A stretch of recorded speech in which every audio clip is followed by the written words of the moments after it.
Nigerians are inundated by untold economic hardship, and efforts must be made to check further escalation. Now, the Kano State Public Complaint and Anti-Corruption Commission raided and sealed 5 warehouses at Dawanau in Dawakin, Tofa local government area of the state, stocked with essential food commodities suspected to be hoarded. The chairman of the commission, Muhuyi Magaji Rimingado, spearheaded the operation, catching the warehouse owners off guard. But warehouses containing soybeans, sesame, wheat bran, and okra seeds were exempted from the raid.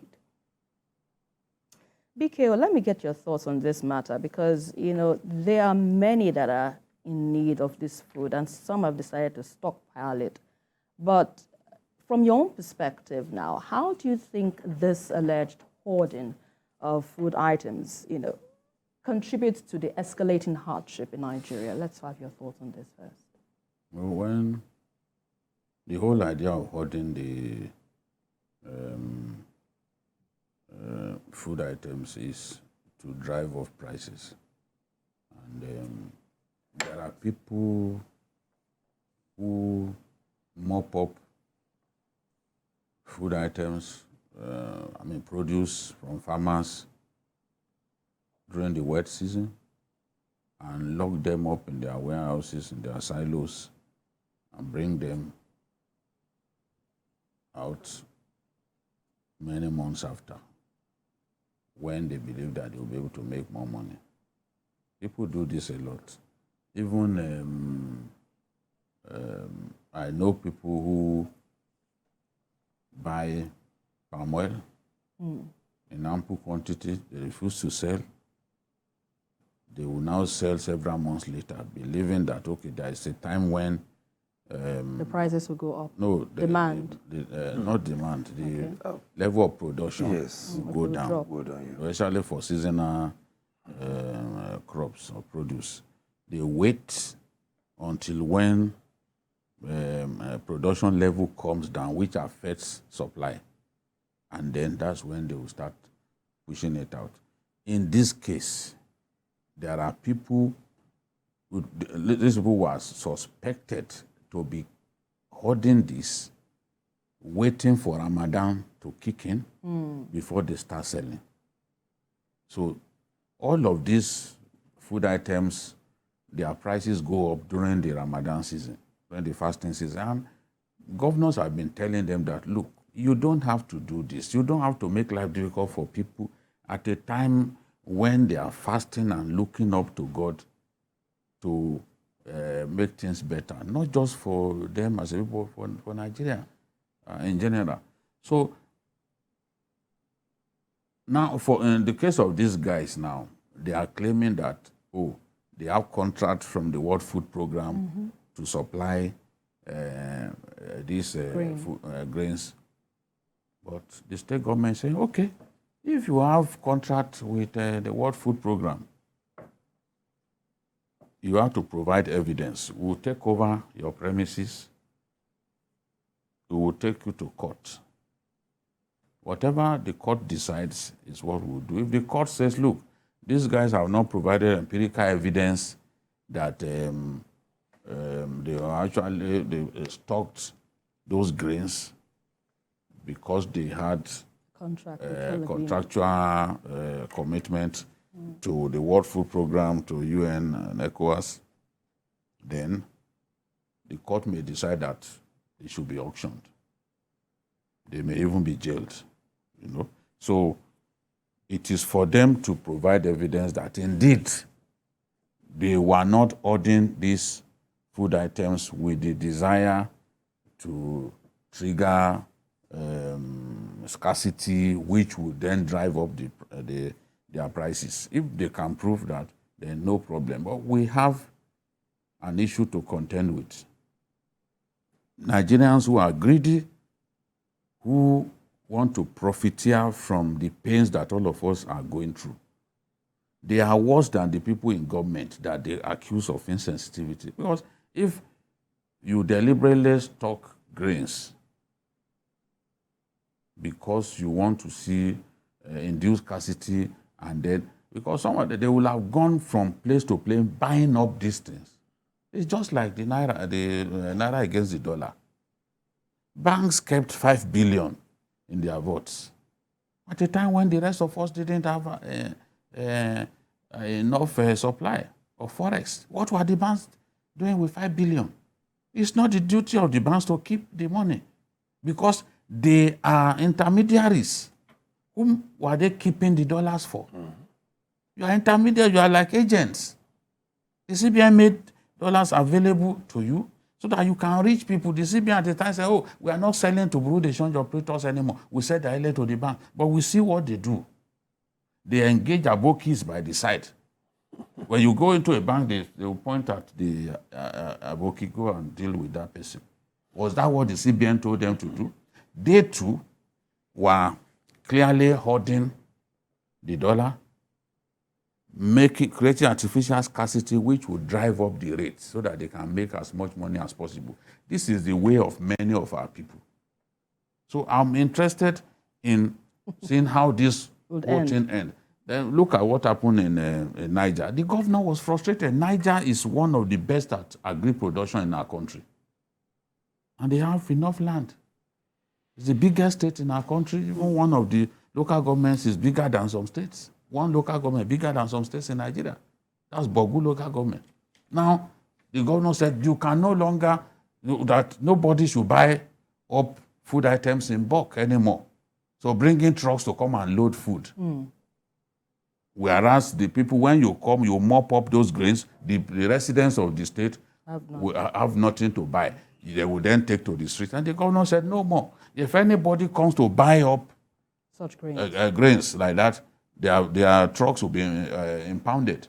So we are just looking for a way to solve this problem, because when people say we have food, it is true that we have food, but certain certain factors are pushing these grains beyond the reach of the ordinary Nigerian. In northern Nigeria today, there are many farmers and the so-called middlemen who would rather go and sell outside our country. Go to Yobe, go to Borno and see how people stack bags of grains. They are going across the border to sell because our currency is weaker than safer now. So they prefer to sell where they will make more money. So these are issues that need to be addressed. Yeah, and talking about these issues being addressed, Doctor, what would you proffer as a likely or possible solutions? Because if this matter isn't, fully taken into, cognizance and addressed fully, the matter should be left to suffer. So what measures would you proffer in this situation? Well, one, as said by BKO, some people need to go on trial for economic sabotage. One of the biggest challenges we've had is our judiciary. The wheel of justice runs very slowly. It's a major issue, and we need to address that. Number two, like some of the governors have been doing, persuade the people. Moral suasion. That's why we have agencies like the National Orientation Agency. Let's talk to the people. This is not right. And then number three is that, like other countries, governments should show interest in agriculture, more interest. It is not just about giving millions, trillions of naira to portfolio and political farmers. We need to go beyond that. When you go to other countries, you see farms where light aeroplanes, where helicopters are loading stuffs, taking them to where they're going to store them or where they're going to distribute them to those who are going to sell them. At some point in this country, we heard that the federal government was going to sell all the silos it has. How do you then say you want to control price? A court just ruled now that government should control the prices of certain items. How do you do it? Is it government's property? No, it is not. Rather, these are things that individuals brought into the country, not even manufactured. Even the ones that were manufactured here. How do you want a company that has spent so much on diesel, paying workers, and you go and tell that company, which is not owned by you, that you can't sell this your product above this price. It's going to be difficult. So what is the solution? So the solution is for government to get more involved, practically. How? In agriculture. How it is going to do it is, we don't want political farmers again. People who will come and you are giving them 100, 200 billion to go and do farming. When you go around this country, you see the real farmers. Along Lagos-Ibadan Expressway, you can see a farm as you approach Ogere, the old toll gate on your right. That's a farmer we can see. When you go into some of these major towns, villages, not towns now, you can see real agriculture going on. We must be able to reach those people, not through all these bogus administrative bureaucracy that we have set up. You can see, those are the places where you have checkpoints, people waiting. Like the 42 trillion grains, government say it will release. I can see already those who have constituted a checkpoint. To say this 42 trillion level of, it won't go beyond us. The small that passes even to some other people. But we are not careful. They are not careful. Because the small that succeeds in getting through the checkpoint, even we, who are supposed to be the beneficiary, we will buy it up and go and sell in the open market. In fact, not buy, even the people that they give. There was a time Lagos was subsidizing rice. Labeled clearly. You are supposed to go to where they sell, Agege, Ikorodu, to go and pick your own one bag. Some people bought and they took it to the open market to go and sell. Rice. Even rice meant for IDPs in Borno State were diverted. So those are and you see clearly we were like this. So if we are not careful, we won't go beyond where we are currently. Where we are. So government must show more interest, even if it means putting in some security men who can also be truthful. Because with them too, we are not sure of anything. Because people are also looking out for their stomachs as well, looking out for their interests. There was a time in Borno that soldiers and policemen, exchange gunshots over rice mills for IDPs. A lot of us are very wicked. A lot of us are very wicked. I recall the time late General Sonny Abacha had to put soldiers to be driving trucks for fuel around the country. Why? How did we get to that level? During IBB's regime, when they banned importation of rice, they put detectives and soldiers all around this Daleko, Bolade, all those markets. Those major markets. Because in spite of the ban, people are breaching it and still selling Aroso and other things. So this goes beyond just the government. It's perhaps a reorientation of the mind of the people, perhaps. There are people, I don't even know whether reorientation will work. Because people have made up their minds that they must profit from the system. These grains that are going to be released, how do we monitor? To ensure that the people who need them the most gets to them. People who are really hungry. I've heard someone say, you cannot run a big economy with palliatives. No one is saying you run economy with palliatives.